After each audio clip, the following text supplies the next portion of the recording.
por mais que a gente esteja falando de países que têm uma proximidade cultural, a Ucrânia e a Polônia têm proximidades culturais, históricas, as dificuldades continuam a ser essas. Por mais que a gente entenda o refugiado em si como um ente da comunidade, da sociedade internacional, ninguém quer ser refugiado, ninguém quer passar pelo processo de deixar sua cidade, sua casa, sua família, ainda mais motivado por um conflito. Então, os processos de adaptação nessa nova sociedade, nessa nova estrutura, também inserção de trabalho, reconhecimento em si de coisas burocráticas como o seu diploma, que é uma coisa muito mais fluxa com a questão da aceitação da União Europeia. Mas tem uma dificuldade também psicológica, o trauma devido ao conflito, que as pessoas sofreram não só durante o conflito, mas para conseguir sair do seu próprio país. Então tem questões que são do próprio ser humano, mas também tem as questões da sociedade em si, como que a sociedade vai aceitar. Nesse primeiro processo, como eu falei antes, tem uma certa conexão cultural, tem uma linha cultural, até religiosa, mas num processo mais amplo, a gente pode entender processos de xenofobia, de aceitação dessa sociedade em si, como a gente vai entender, muito mais num processo mais amplo. Nesse primeiro momento tem um grande acolhimento, mas no segundo momento, como que esse ente estrangeiro vai ser aceito na sociedade e como que ele vai ser integrado na sociedade e se será totalmente. Uhum. Vou jogar a palavra para a professora Raquel Gontijo. Professora, eu acho que o professor Alexandre trouxe uma coisa importante aí, né, que é a dificuldade de acolhimento e as questões de preconceito mesmo, de violência, né, que a gente observa quando há chegada de pessoas em territórios diferentes. Eu quero perguntar sobre isso porque a gente viu uma receptividade muito diferente na Europa. Se a gente compara a abertura, né, para receber agora os ucranianos, as pessoas que deixaram a Ucrânia, e antes as pessoas que chegavam na Europa vindas da Síria, de países do norte da África, de outros países também do Oriente Médio, além da Síria. A gente pode pensar que a chegada de ucranianos, ou essa abertura inicial para recebê-los, pode ser uma boa notícia para outros refugiados que tentam se estabelecer na Europa? Ou a senhora vê que há uma diferença que é persistente e deve continuar sendo no tratamento a essas pessoas? Essa é uma excelente pergunta e eu acho que a gente não tem uma resposta simples de como as coisas vão avançar. Então, nesse momento, a gente tem visto uma receptividade muito grande dos países europeus para acolherem os refugiados ucranianos.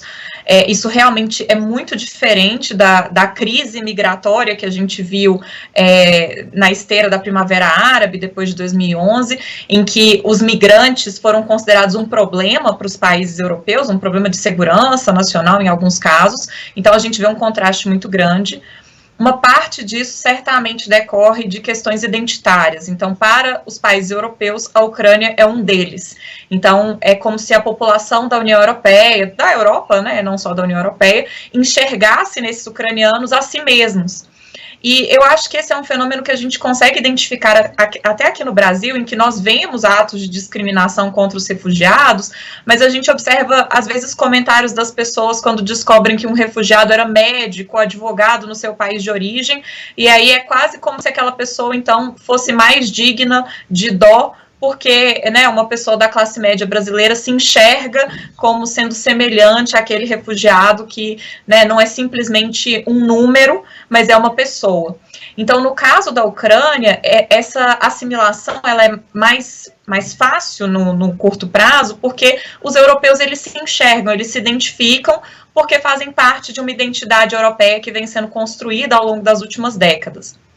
O que isso vai significar no médio e longo prazo? Eu acho muito difícil a gente prever isso, porque, primeiro, esses refugiados que estão chegando agora, eles estão sendo acolhidos com muito cuidado, muita atenção, diante da barbaridade da guerra que está sendo transmitida pela mídia, então as pessoas estão dando muita atenção ao conflito. Mas isso é hoje. O que vai acontecer daqui a um ano, quando a gente tiver esses 3,5 milhões de refugiados pela Europa? E se a gente lembrar de alguns anos atrás, a União Europeia ela tem tradicionalmente alguns problemas de discriminação dentro da própria União Europeia. Então, alguns anos atrás a gente viu uma certa crise discursiva dos países da Europa Ocidental, com um discurso contra o tal do encanador polonês. Essa expressão repercutiu bastante há algum tempo, tempo, porque seriam trabalhadores que vinham da Europa Oriental para a Europa Ocidental, tinham, em média, menor qualificação, e aí aparece aquele discurso que a gente conhece aqui no Brasil também, de que esses imigrantes do leste europeu para a Europa Ocidental estariam roubando empregos, ocupando vagas, etc. Então, o que vai acontecer com esses ucranianos no longo prazo? Essa acolhida ela vai continuar sendo tão positiva? Questões identitárias são muito complexas, elas evoluem de formas que a gente não consegue prever. Pode ser que essa acolhida seja sustentada no longo prazo, mas pode ser que não, pode ser que haja um retorno de identidades mais contrárias, mais avessas a essa presença do leste europeu, e a gente precisa lembrar que esses ucranianos, boa parte deles fala ucraniano e russo, então são pessoas que não dominam outras línguas, isso impõe uma série de desafios para a sua integração dentro da sociedade, para integração dentro das escolas, no mercado de trabalho. Essas pessoas trazem a sua cultura consigo, e isso pode ser visto com bons olhos, mas isso também pode ser visto como algo ruim, particularmente para as parcelas mais conservadoras da sociedade, que continuam existindo e continuam tendo os seus valores de preservação das suas culturas específicas dentro dos países europeus.